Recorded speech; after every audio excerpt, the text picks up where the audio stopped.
तो अपने शिष्य शिष्याओं द्वारा कहे गए विचारों को सुनने का अवसर मिला। भारतीय संस्कृति एवं तीर्थराज प्रयाग, आरुणिय जी ने बहुत परिश्रम करके निरंतर मेरी उनकी वार्ता हो रही है कई महीने से, सबसे तब बड़ी कठिनाई से ये कार्यक्रम हो पाया है। उत्तर प्रदेश संस्कृत संस्थान से बार बार कहना पड़ता है, एक बार कहने से शायद उनकी निद्रा खुलती नहीं।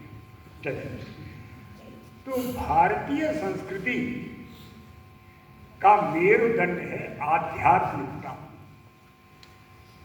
और आध्यात्मिकता का के प्रायोगिक रूप को आत्मसात करने वाला दिव्य स्थान है प्रयागराज। और इस प्रयागराज को संपूर्ण विश्व में महत्व दिलाने वाला जो बृहत्तम आध्यात्मिक और धार्मिक आयोजन है वह है कुंभ महापर्व। क्योंकि हमारे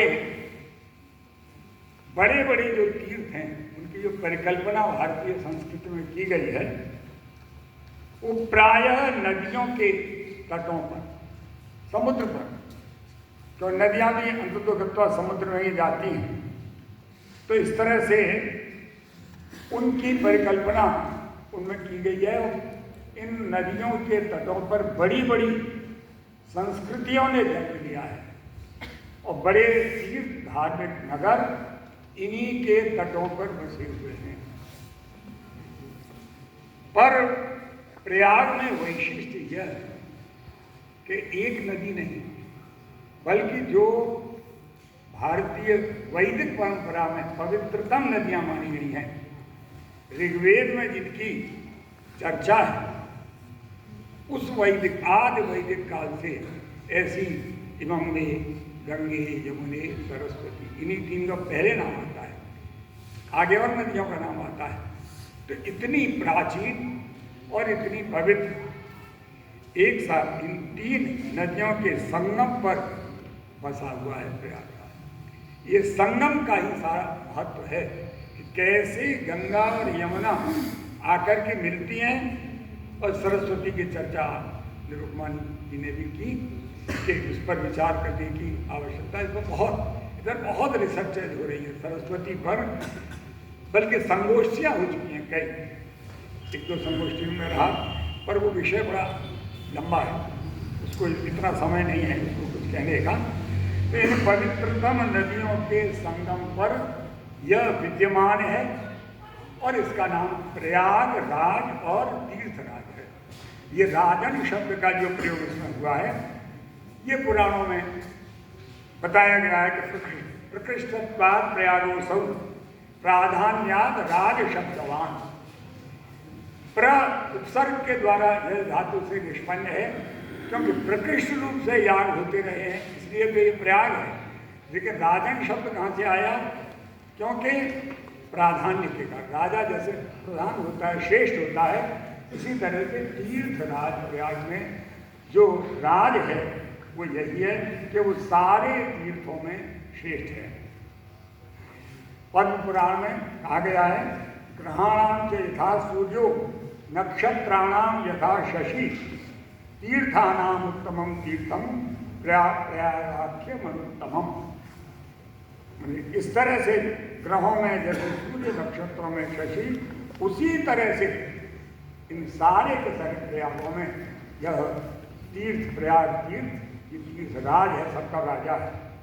पद्म पुराण में एक बहुत अच्छा उदाहरण मुझे प्राप्त हुआ, वो है तिस्रः कोट्योर्धकोटि दिव्य भुवि सुतले सन्ति तीर्थानि तेषां राजा मुख्य प्रयाग सजयति जगतां भुक्ति मुक्ति प्रदाता। अक्षय्यम क्षेत्रमेतत् वट विटपि निभम चामरम श्वेत नीले गंगे वाग्वादिनी सा कलयचित ततो को वदान्योस्ति मान्या। बहुत अच्छा श्लोक है। कहते हैं कि भाई केवल ये हम यहाँ के तीर्थों की गणना नहीं कर रहे हैं, केवल पूरे धरती लोक, स्वर्ग लोक, त्रिसप्तरी लोक में 3.5 करोड़ तीर्थ हैं, तीसरा कोट्योर्ध कोटि, 3.5 करोड़, और दिव्य भूमि दोनों जगह। और उनमें जितने भी तीर्थ हैं उन सारे तीर्थों का राजा प्रयागराज मुख्य है। 3.5 करोड़, उनमें प्रयागराज मुख्य है, क्योंकि सजयत वही सर्वोत्त, जी धातु सर्वोत्कर्ष आती है, वही सर्वोत्कृष्ट है, क्योंकि भुक्त मुक्ति प्रदाता, वो भोग भी प्रदान करता है और मुक्ति मोक्ष भी प्रदान करता है। इसकी एक विशेषता और है, अक्षयम क्षेत्र भीतर, यह अक्षय क्षेत्र है, ये विनष्ट नहीं होता, ये था आदिकाल से। और वट विटपि निगम क्यों है कि एक जो वट वृक्ष है, अक्षय वट, बिल्कुल उसी की तरह जैसे वो है, ऐसे ये भी अक्षय क्षेत्र है। और चामरम श्वेत नीले, और श्वेत और नील दो जिसकी जो लहरें हैं, दो जो तरंगें हैं नदियों की, यही इसके चमर है। जब राजा होता है ना, तो राजा पर चमर डुलाया जाता है। तो इस तरह से जैसे राजा पर चमर डुलाया जाता है, तो नीले और श्वेत रंग के दो चमर डुलाए जा रहे हैं। और दूसरे एक और पुराण का है, उसका भाव यही है। और जो ये श्वेत, जो ये अक्षय वट है, ये नीले रंग का ये छत्र है। जैसा राजा को जो छत्र माना जाता है, वैसे ही अक्षय वट छत्र होता है। तो इस तरह से ये अक्षय वट का नाम बहुत अधिक महत्वपूर्ण है। मैंने साथ गंगा यमुना का संगम तो है ही, पर अक्षय वट नाम भी है। अक्षय माने जो अमर है, क्षय नहीं होता। इसका अभिप्राय ये हुआ कि इसका संबंध सृष्टि और प्रलय से है। और सृष्टि प्रलय केवल ये थोड़ी कि इलाहाबाद में सृष्टि हो गई, प्रलय हो गई, पूरे ब्रह्मांड की। ये देखिए बड़ी भारी, कहाँ इस जहाँ हम हैं इसका महत्व देखिए, अपने को पहचानिए। यदि हम इस समय कहाँ खड़े हैं, जरा स्थान और काल सबकी सीमा में अपने को जरा देखिए कि हम कितने भाग्यशाली हैं जिन्होंने यहाँ जन्म लिया और हम आज उसका साक्षात्कार भी कर रहे हैं। तो वो अक्षय वट जो कि कभी सृष्टि प्रलय होने पर भी कभी क्षय नहीं होता, ये रहा वो। क्योंकि इसका उल्लेख तो प्राप्त होता ही है, क्योंकि हम लोगों ने अपने जीवन में उसको देख रहे हैं, हमारे पूर्वजों ने भी देखा होगा, और आगे जाने कब तक इसको देखा जाएगा। हो सकता है इसका रूप बदला हो, हम कह नहीं सकते, परंतु सचाक्षय वट ख्यात कल्पांते च दृश्यते शेते विष्णु यत्पत्रे अतोयम अव्यस्मृता।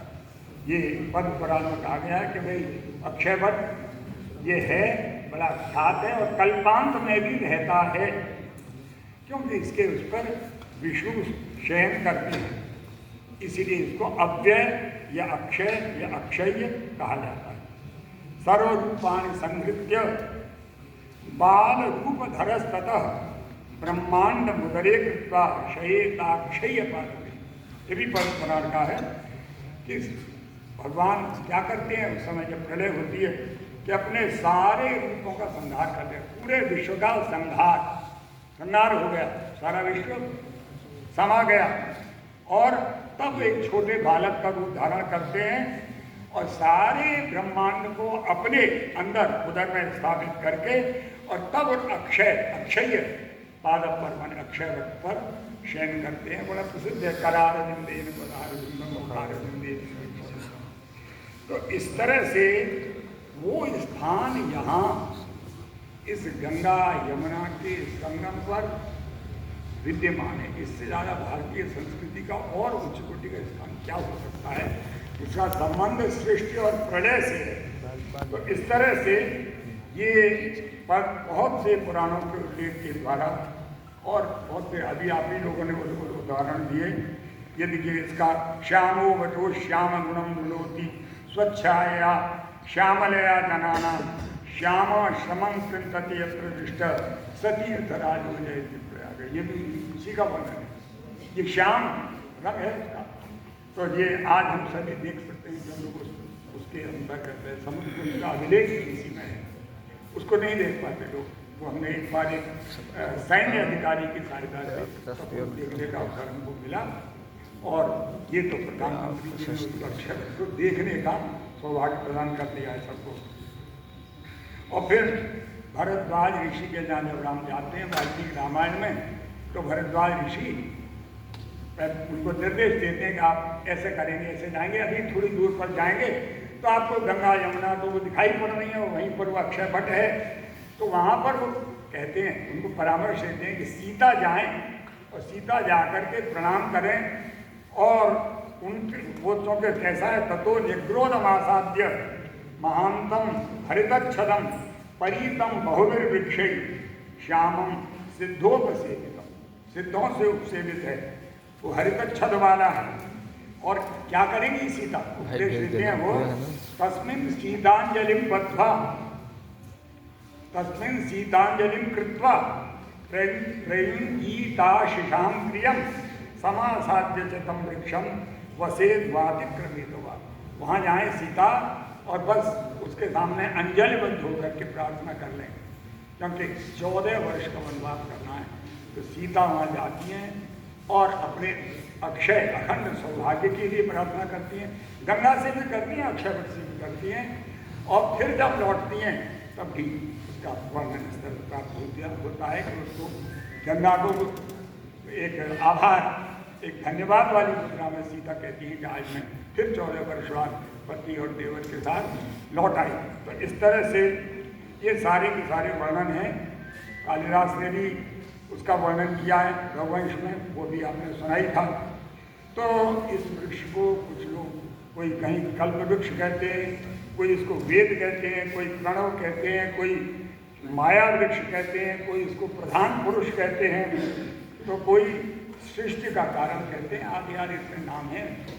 परंतु भारतीय संस्कृति का ये निश्चित रूप से बहुत बड़ा एक स्तंभ है, एक ये यहाँ जो हमारे प्रयाग में विद्यमान है। और दूसरा, भारतीय संस्कृति के प्रसंग में बात चल रही, क्योंकि हम विषय से बाहर न जाएं, भारतीय संस्कृति का एक बहुत बड़ा विधान है यज्ञ विधान। ये भी हमारे वैदिक काल से चला आ रहा है और सभी मानते हैं, क्योंकि सनातन धर्म वाले भी मानते हैं और आर्य समाज वाले भी मानते हैं, चाहे उस तरह से मूर्ति पूजा को न मानते हैं, लेकिन इस यज्ञ विधान को समग्र रूप से मानते हैं, क्योंकि यह वैज्ञानिक है। जो वैज्ञानिक विषय है उसको आज भी माना जाएगा, आगे चाहे जितना विज्ञान आगे बढ़ जाए और उसको माने। तो इसलिए वो कहते हैं, पुराण में कहा गया है, उत्कृष्टम सर्वयागेभ्य प्रयाग रीति कथ्यते। सारे याग यहाँ होते ही रहते हैं, ब्रह्मा जी ने किया था आदिकाल में। दृष्ट्वा प्रकृष्टम यागेभ्य पुष्टेभ्यो दक्षिणादिवी प्रयाग रीति तन्नाम कृतम हरे हरादिवी। ये प्रयाग नाम आरंभ में किया गया, बहुत शायद हरे हरे इत्यादि ने किया, क्योंकि यहाँ इतनी प्रकार के यज्ञ संपन्न हुए। और वो यज्ञ आप देख लीजिए, माघ मेला प्रतिवर्ष या 12 वर्षीय कुंभ मेला, इतने स्थानों पर अनेक असंख्य यज्ञ होते हुए आपको दिखाई पड़ेंगे। इसलिए प्रयाग नाम उससे चरितार्थ होता है।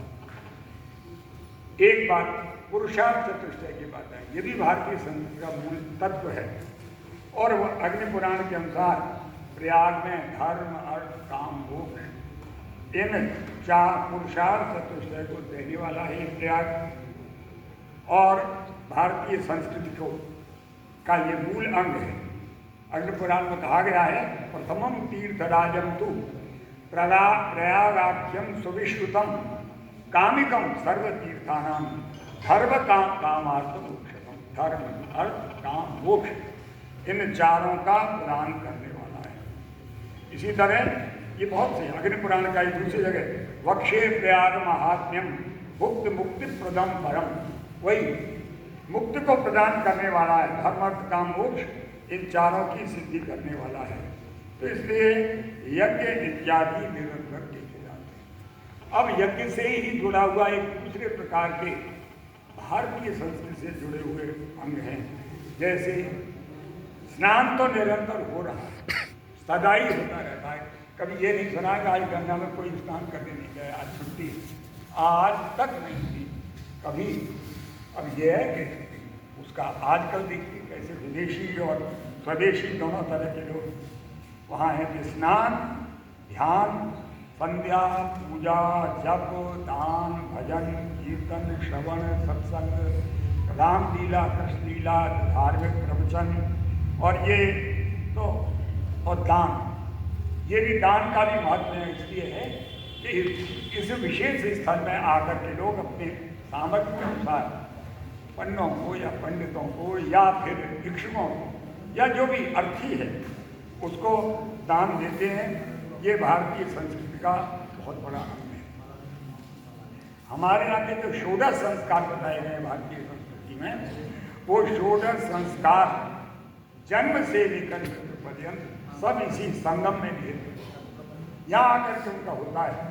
किसी के न शिशु का जन्म होता है, वो शीघ्र अपने शिशु को ला करके गंगा के सामने संगम में लाता है और प्राय बच्चे का प्रथम मुंडन जो भारत की संस्कृति में, सनातन संस्कृति में रमे हुए लोग हैं, वो बच्चे का मुंडन कराएंगे और ऋणी दान गंगा को समर्पित करेंगे। भाई पहले ये देश हैं, इनको हम गंगा को ही समर्पित करते हैं। और किसी का विवाह होगा, मुंडन के बाद विवाह के अवसर पर भी जब कभी नए वर वधू को लेकर के उनके बड़े माता पिता या उनके जो भी घर के परिवार के बड़े लोग हैं वो ले आते हैं और वर वधू के द्वारा बस एक बार गंगा का और संगम का पूजन करा दिया तो लोग अपने जीवन को धन्य मानते हैं बस। और वहाँ वही कामना है। देखिए जो भारत में हो सकता है वो और नहीं, विदेशों में ऐसा हो नहीं सकता। संस्कृति की भिन्नता है। विवाह संस्था भारत में जीवित है। या एक जन्म के बाद में 7 जन्म तक पति का वो संबंध माना जाता है। वहाँ एक ही जन्म में कई विवाह और हो जाते हैं संबंध, और वो कुछ चलता रहता है। ऐसा कि एक व्यक्ति शायद 4 बार ले सकता है तलाक। ये नियम 5 नहीं, 4 बार एक जीवन में तलाक लेना अलाउड है। तलाक चलता रहता है। मैंने विवाह हुआ 5, 6, 2 बार, 3 बार, 1 बार, 7 चला नहीं चला ये है कि वैदेशिक संस्कृति का हमें भारत में ऐसा नहीं होता, उसके प्रभाव से कुछ हो रहा हो। तो इस तरह से तो ये भारतीय संस्कृति का मूल मंत्र है। एक है मूल मंत्र तपस्या, तप। हम ऐसा भी कर सकते हैं कि इतनी ठंड में क्यों जाए, आराम से घर बैठे हम तापें, आनंद कर आराम से करें। लेकिन नहीं, वो लोग चल करके आएंगे, बड़ी कठिनाइयों से आएंगे और पैदल आएंगे, सर पर गठरी भी लेकर के आएंगे और इस संगम के तट पर कल्पवास 1 माह का करेंगे और कल्पवास के कठोर व्रतों का पालन करेंगे। क्यों? भारतीय संस्कृति में भारतीय सिखाता है, भारतीय संस्कृति में सिखाया गया है। तो क्या है नियम? वैसे कुछ आप लोगों ने बताए, लेकिन वैसे गिने गए 21 नियम। सत्य बोलना, अहिंसा। देखिए सब आत्मिक हैं।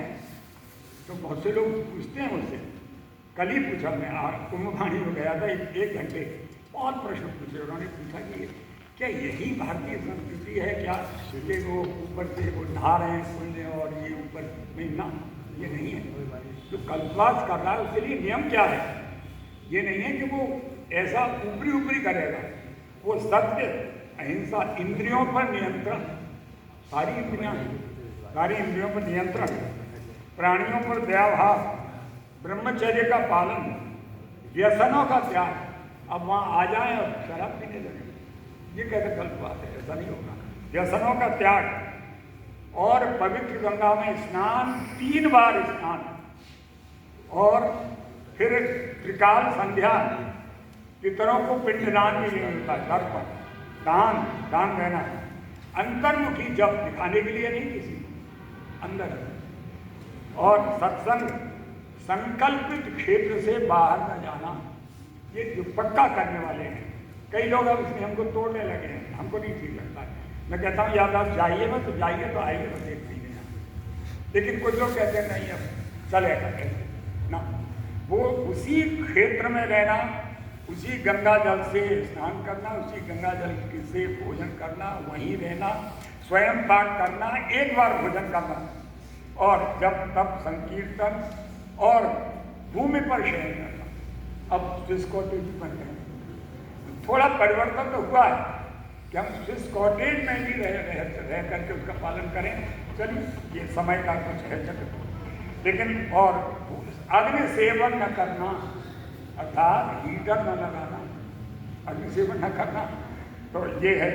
और फिर ये पूजन आदि, और ये भी है, ये भी मैंने देखा है, अपनी आँख से भी देखा है कि लोग आते हैं और जौ और तुलसी का एक छोटा सा पौधा रोप देते हैं, 1 महीने बाद तक जाते हैं तो उसी तुलसी के पौधे को ले जाते हैं अपने घर, और ये प्रसाद मान करके कि जो संगम का प्रसाद है। ये क्या है? ये कठोर तपस्या का सेवन है, ये भारतीय संस्कृति है, यही प्रयागराज है, यही संगम है। इसी को देखकर विदेशी लोग आकर्षित होते हैं, क्योंकि वहाँ ऐसा है नहीं, सब नहीं होते, लेकिन जितने भी आते हैं देखते हैं तो हमारे अंदर कुछ है। जैसे उन्होंने कल हमसे पूछा कि क्या बात है, वहाँ तो बड़ी भौतिकता है, बड़ी समझ देशों में, उसको छोड़कर या उसकी ओर आकर्षित होकर के ये हमारे यहाँ क्यों चले आ रहे हैं, और फिर आ नहीं रहे हैं, ये दूर से नहीं देख रहे हैं, उसमें रंग गए, कोई शिष्य बन गए, वो भी स्नान कर रहे हैं, वो भी चंदन लगा रहे हैं। तो ये सब क्यों? इसका कारण ये है कि देशों में भी हमको देखने को मिला कि हमारी जो आध्यात्मिकता है उसकी ओर निश्चित रूप से अनेक वैदेशिक लोग आकर्षित होते हैं। उनमें हमारी वैदिक संस्कृति है, हमारे उपनिषद हैं, हमारे दर्शन है, हमारा गीता का ज्ञान है, रामायण है, विश्व में जहाँ जहाँ भी गीता निकेतन, उन विश्व के प्राय सभी बड़े देशों में हैं, और जहाँ गीता के निकेतन हैं वहाँ पर विदेशी लोग आते रहते हैं। और मैंने पहले भी कभी आपसे कहा है कि अमेरिका में बड़े बड़े महात्मा का, अमेरिका सबसे अधिक समृद्ध, भौतिक दृष्टि से सबसे अधिक समृद्ध देश है, और उस देश में जब हमारे यहाँ के राम स्वामी नाम के राम हिमालय के गए, उन्होंने हिमालयन इंस्टीट्यूट बिल्कुल प्रकृति के प्रांगण में स्थापित किया। आज उसमें योग विद्या, भारतीय दर्शन, आयुर्वेद और इन सारे विषयों का प्रयोग भी होता है, अध्ययन अध्यापन भी होता है, और प्रयोग माने योग सिखाया भी जाता है, आयुर्वेद पद्धति से उपचार भी होता है।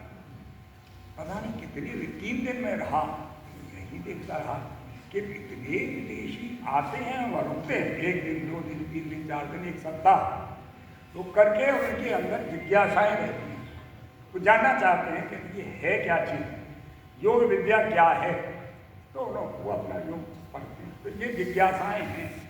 बस वहीं पर आप जान लीजिए क्या हमें प्रत्यक्ष दिखता है भारत का विश्व गुरुत्व। भारत विश्व गुरुत्व की ओर है और फिर से विश्व गुरु बनेगी, कोई नारा नहीं है। लोग सोचते हैं कि नारा लगा रहे हैं, कोई नारा नहीं लगा रहा। ये विश्व गुरुत्व उन स्थानों पर सिद्ध होते हुए दिखता है, हमने प्रत्यक्ष देखा है और प्रत्यक्ष अनुभव हुआ है, उसी के बल पर हम जाते हैं। इसी के बल पर विदेशों में भारत के बनकर, भारत के संस्कृत विद्या के प्रतिनिधि बनकर के हम जाते हैं और उसी के बल पर आगे बढ़ते हैं। तो बहुत से विषय हैं, वो बात इसको क्या कहा जाएगा कि एक बात हाँ और पूछी जाती है बहुत अधिक, जो पूछ रहे हैं आजकल लोग, वो ये है कि इसमें क्या वैज्ञानिकता है। इस पर एक संगोष्ठी भी होने वाली है, हमने देखा कल। तो वैज्ञानिकता मतलब क्या कोई वैज्ञानिक तत्व भी है? मैं ये कहता हूँ कि आध्यात्मिकता और वैज्ञानिकता के समन्वय में ही जीवन चलता है। कोई वैज्ञानिकता नहीं कर सकती और केवल आध्यात्मिकता नहीं चलेगी, क्यों? केवल आध्यात्मिकता चलेगी तो विज्ञान है, देखिए अभी बिजली चली गई थी, असुविधा हो रही थी कि नहीं, ये विज्ञान है। परंतु आध्यात्मिकता और वैज्ञानिकता दोनों का समन्वय हमको यहाँ दिखाई पड़ता है, क्योंकि ये जो कुंभ माघ मेला प्रतिवर्ष होता है और कुंभ मेला 12 वर्ष में होता है। ये 3 विज्ञानों के द्वारा ये व्यवस्थित एक व्यवस्था है। बिल्कुल विज्ञान क्या है? विज्ञान जो है, जैसे कौन कौन से विज्ञान हैं? ज्योतिर्विज्ञान, खगोल विज्ञान और गणित विज्ञान। खगोल, ये आकाश मंडल में हो रहा है कुछ, ग्रह नक्षत्र अपना कार्य करते हैं, उसके अनुसार वो अपनी स्थितियां बदलते रहते हैं और उसके कारण पूरे विश्व भर के लोगों के, देशों के और व्यक्तियों के भाग्य निर्धारित होते हैं। ये वैज्ञानिक तथ्य है। क्यों? उसी तरह से, क्योंकि ये समुद्र मंथन की कथा से जुड़ा हुआ है और समुद्र मंथन में उस समय एक विशेष प्रकार की ग्रहों की स्थिति थी। तो कालगत वैशिष्ट और स्थानगत वैशिष्ट दोनों हैं, दोनों में वैज्ञानिकता है। अर्थात काल विशेष वो फिर आता है लौट करके। प्रतिवर्ष तो माघ में आता है, तो माघ मास में वह सूर्य बृहस्पति जब आता है मेष राशि में, और सूर्य जब मकर राशि में आता है और चंद्रमा की बीच में है, तो अपने आप। और अमावस्या तदा युग कुंभाख्य, और फिर अमावस्या का योग। और इसमें जब विशेष प्रकार का यही जब चीजें होती चली जाती हैं, और बृहस्पति उसमें पूरा चक्र कर लेता है 11 वर्ष 11 महीने 27 दिन। ये हो गया 12 वर्ष में 3 दिन कम बढ़। तो 11 वर्ष 11 दिन 11 वर्ष 11 मास और 27 दिन। अरे तो फिर आप कहाँ बनेंगे? तो इस तरह से आरोग्य बंद कर दीजिए। हो सकता है मेरे पास कोई आया, ये विज्ञान है, लेकिन विज्ञान का एक क्षण भी आ जाओ विज्ञान के बिना नहीं रह पाए। दोनों का समन्वय करके ही रहा जा सकता है। और कोई कहे कि पूरा विज्ञान चलेगा, अध्यात्म, ये आत्मा का पोषण नहीं करेंगे केवल। क्या हम शरीर मात्र हैं? शरीर मात्र रह सकते हैं? तो वही बात है कि वो स्थिति जो है 11 वर्ष 11 माह और 27 दिन में जाकर के पूरी होगी। वो काल विशेषता जब समुद्र मंथन हुआ था।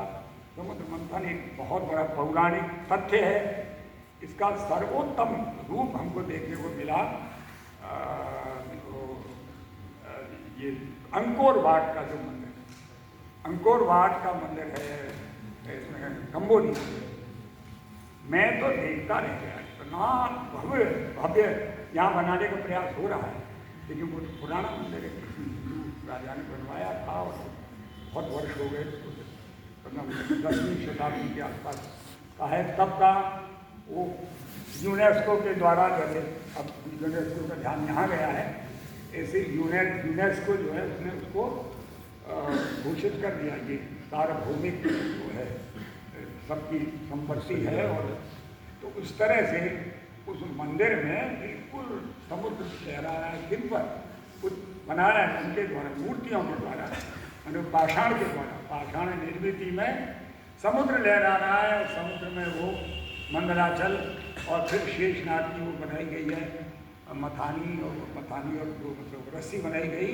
और एक और बिल्कुल दिखाई पड़ रहे हैं दैत्य, दूसरी तरफ दिखाई पड़ रहे हैं देवता, और फिर समुद्र मंथन बहुत बड़ा विशाल। तो इस तरह से यही समय विशेष था। उसमें जो अमृत की बात आती है वही अमृत योग था। वो योग 12 वर्ष बाद आता है। और फिर 12 वर्ष के बाद जब 11 कुंभ हो जाते हैं, फिर 12वां कुंभ, माने 12 का 12 में गुना करेंगे, तब जब वो कुंभ आता है तब वो महायोग होता है, तभी वो महाकुंभ होता है। ये शायद हम लोग बहुत सौभाग्यशाली हैं, उस 144 वर्ष बाद हम जीवित हैं, देख रहे हैं, सामने हैं, आप सब अनुभव कर रहे हैं।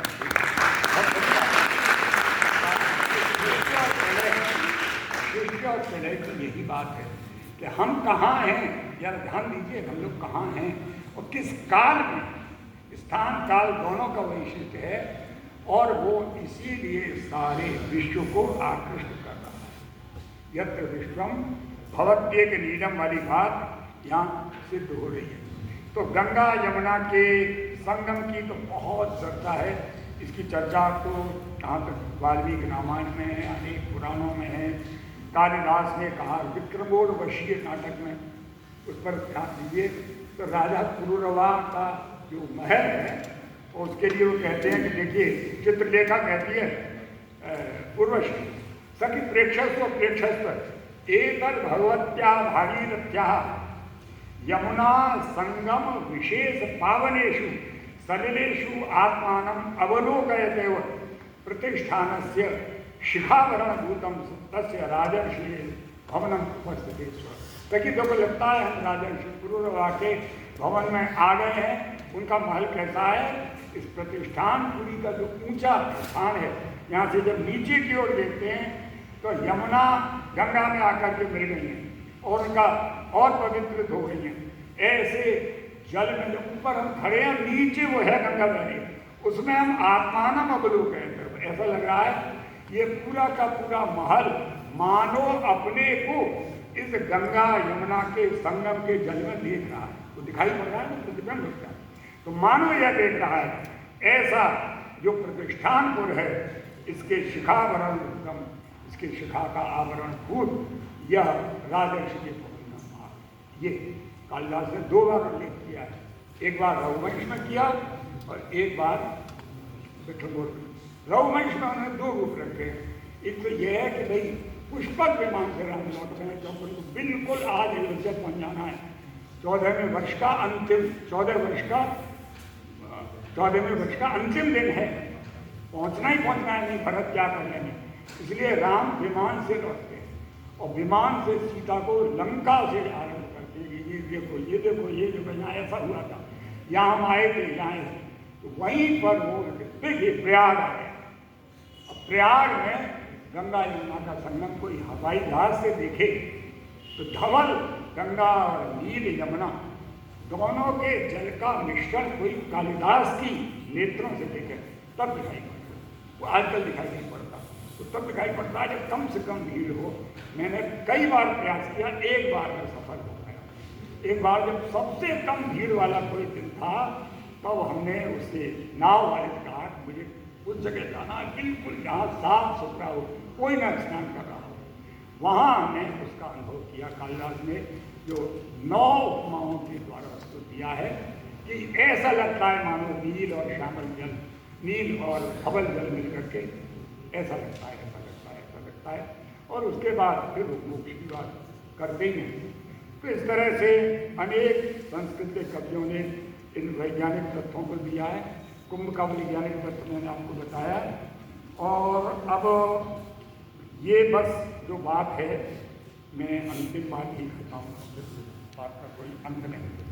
वो ये है कि हमारे यहाँ जो वैदिक वाङ्मय में कहा गया है एकम सद विप्रा बहुधा, ये हमारी जो भारतीय हिंदू संस्कृति है उसमें अनेक मत मतांतर हैं, वेदा भिन्ना स्मृतयो भिन्ना। तो यहाँ पर देखिए इस स्थान पर आकर के वो सारे अनेक वो एक में समाहित होते हुए, एक में समाविष्ट होते हुए दृश्यमान होते हैं। जैसे आप देखेंगे, चाहे वहाँ जाके देख लीजिए या टीवी के माध्यम से देख लीजिए कि सब लाखों लोग, करोड़ों की संख्या में लोग चलते ही चले जा रहे हैं और सबको कहाँ जाना है? गंगा यमुना के संगम की ओर जा रहे हैं। उसी तरह बिल्कुल ये गंगा यमुना सरस्वती का संगम ही नहीं है, बल्कि ये बिल्कुल आस्था, भक्ति और विश्वास का संगम है। ये हमारी भारतीयता का, भारतीय संस्कृति का संगम है।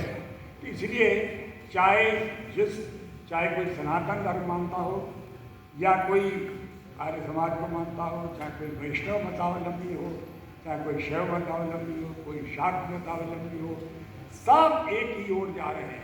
चाहे कोई गृहस्थ हो, वृद्ध हो, निर्धन हो, बड़ा हो, छोटा हो, स्त्री हो, पुरुष हो, चाहे बड़े बड़े नागा हों, बाबा हों, महामंडलेश्वर हों, शंकराचार्य हों, कोई भी, चाहे वो किसी भी मत को मानने वाला, सारे मठ सारे के सारे महामंडल, सारे के अखाड़े सब एक ओर चले जाते हैं और सब यहाँ आकर के एक ही बात मान रहे हैं, सभी गंगा मैया की और संगम की जय बोल रहे हैं।